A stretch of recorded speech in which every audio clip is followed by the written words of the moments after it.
¿Qué onda amigos de YouTube? Yo soy Abraham, pero ustedes pueden decirme Abe. Bienvenidos de nuevo a este espacio en el que hablamos de poesía, de literatura. En esta ocasión quiero hacer un video un poco diferente. Como ustedes saben, hace un par de emisiones decidí hacer algo a lo que le puse poemas para la cuarentena y decidí hacer como un pequeño apartado, ¿no? Me gustan mucho los números, entonces fue el episodio 5 y le empecé a poner puntitos, y la verdad es que este va a ser el último poemas para la cuarentena que voy a hacer, porque yo espero que pronto termine y porque me parece que hay que avanzar, ¿no? Quienes me conozcan sabrán que soy una persona bastante ansiosa para muchas cosas y que me aburro muy rápido en general, entonces creo que un poco tiene que ver con eso. Si bien espero que ustedes se sigan quedando en casa y que esta cosa tan horrible que nos ha pasado y que ha afectado al mundo no les haya hecho ningún tipo de daño a ustedes ni a sus seres queridos, y también espero que en este tiempo hayan compartido conmigo poemas y les esté gustando esto que estamos haciendo. Me gustaría experimentar con otro tipo de cosas. Tengo la inquietud de compartir con ustedes otro tipo de reflexiones sobre canciones, sobre otro tipo de libros, pero también seguir hablando de poesía, que es lo que más me gusta en general, porque me parece una de las cosas más bellas que existen, como se podrán haber dado cuenta. En este video no les voy a hablar de un poeta en particular, sino que les voy a hablar de diferentes autores y les voy a leer algunos poemas con los que tengo una relación muy íntima, porque la mayoría de estos me ayudan en momentos difíciles a reflexionar en lo que está pasando, a cambiar mi perspectiva sobre el mundo, a decir, bueno, sí, me siento un poquito mal, a lo mejor estoy triste, pero siempre puedo leer esto y sentirme un poquito mejor, ¿no? Para mí la poesía a veces tiene también esa función. Sé que en muchos de los videos digo, claro, la poesía se trata de esto o de aquello, pero si les soy honesto, creo que la poesía se trata de todo y de nada en general, ¿no? Leí hace poco que alguien decía que la poesía no sirve para nada, y eso es lo padre de la poesía, que no sirve para nada, no tiene una utilidad práctica como las cosas del mundo, solo está ahí y nos acompaña y puede ser parte de nuestra vida, pero no tiene una utilidad. Primero, quiero leerles algo que para mí es poesía, aunque esté en prosa, y fue escrito por Leila Guerreiro,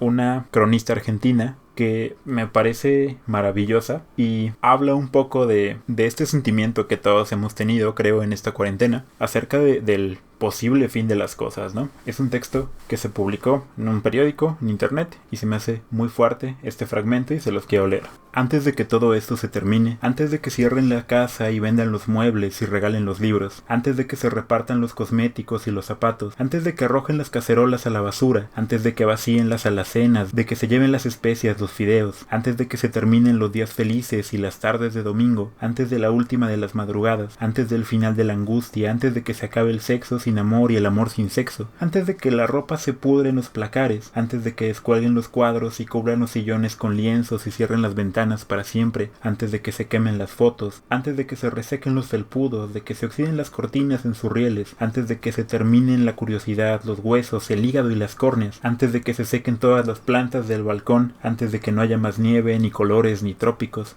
antes del final de todas las selvas, de todas las mareas, de todos los reflejos en el agua, antes del último poema, del final de las veredas y de las calles, del fin de todos los paseos, antes del adiós a todos los aeropuertos y a todos los aviones, y todas las ciudades y todos los cafés con vidrios empañados, antes de la cancelación de todas las discusiones, de todos los argumentos, de todas las furias, de todos los desprecios, de todas las metálicas ansiedades, antes del fin de los gritos, de la desolación y de la culpa, antes de la última agenda, del último viernes, del último bar, del último baile, antes de que se apaguen todas las cúpulas y todas las pantallas, antes de que las polillas se coman los restos de la lana y de la almohada, antes del final de las mascotas, antes, mucho antes, hay que vivir. Pero ¿cómo?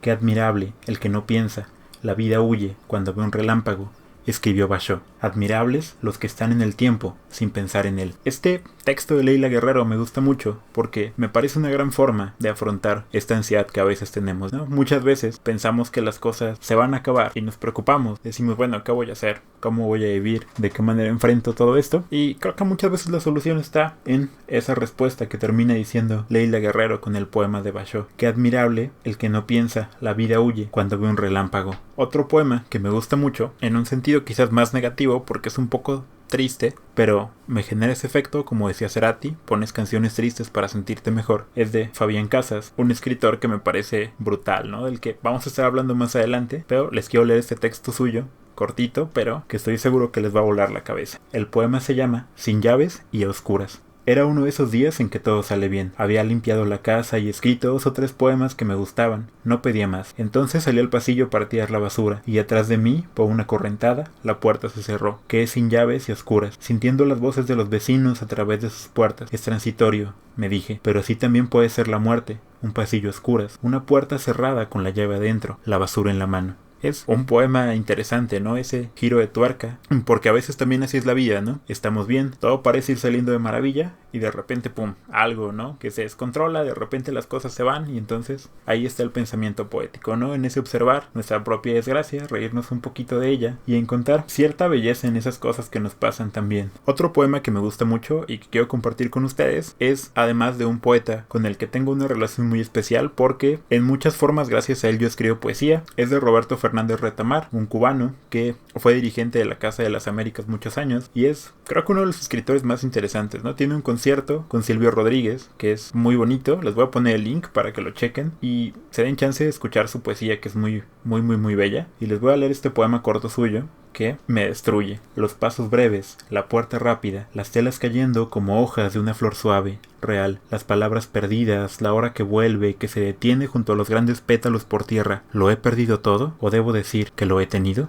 Me gusta porque también la poesía se trata de eso, de ese tipo de reflexiones que creo que todos tenemos, en las que nos cuestionamos acerca de las cosas que nos pasan, y la propia poesía se vuelve una respuesta, en la que decimos sí, tal vez me pasó esto, tal vez estoy viviendo determinada situación, pero yo mismo puedo tener la respuesta, ¿no? Puedo voltear a mi pasado, puedo examinarme y, como hemos hablado en otros videos, utilizar eso que permite la poesía, ¿no? Esa revelación de nosotros mismos, ese sacar la luz de las cosas que nos pertenecen, distanciarnos de ellas y devolverlas al mundo a través de la poesía. El siguiente poema que les quiero leer es de Roberto Juarros. El poema se me hace muy fuerte, como todo lo que hace Juarros. Y me gusta porque me gustan mucho los poemas que reflexionan sobre el lenguaje, ¿no? Esta parte del metalenguaje, es decir, el lenguaje reflexionando sobre sí mismo, siempre se me ha hecho atractiva. Y particularmente en la poesía, ¿no? Que es esta parte en la que cuando uno escribe, a veces se pregunta para qué lo hace, ¿no? ¿Qué sentido tiene? Justo como lo platicábamos, ¿para qué? ¿No? ¿Por qué escribir? ¿Qué utilidad tiene? Y cómo es ese lenguaje, ¿no? Este poema habla sobre cómo el lenguaje a veces sirve para cosas específicas y cómo a veces para los momentos más críticos no tenemos palabras.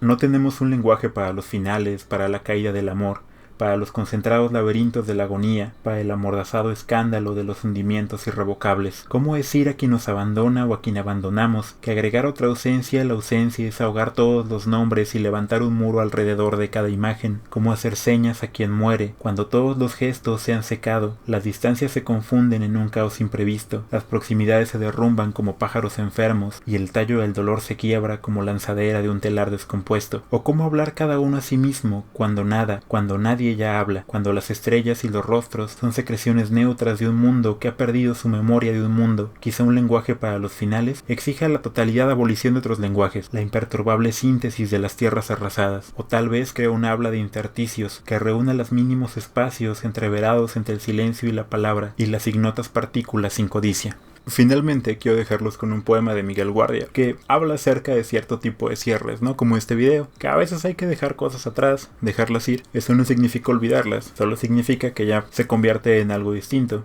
Espero que estos poemas para la cuarentena los hayan ayudado a pasar momentos más tranquilos, que hayan comenzado a escribir. Eso me gustaría muchísimo, saber que de alguna manera estas palabras los ayudaron a comenzar ustedes a escribir, a descubrir el mundo de la poesía. Y espero que se suscriban al canal porque en estos días voy a estar subiendo muchas más cosas. Como les dije, quiero estar hablando de canciones, quiero estar hablando de muchas de las cuestiones del lenguaje que me inquietan y que me gustaría compartir con ustedes. Espero que estos poemas que forman parte de mi biblioteca personal y de mi antología sentimental les hayan gustado, y espero que estas palabras de Miguel Guardia los ayuden a animarse a escribir, a aventarse a la poesía y a hacer otras cosas.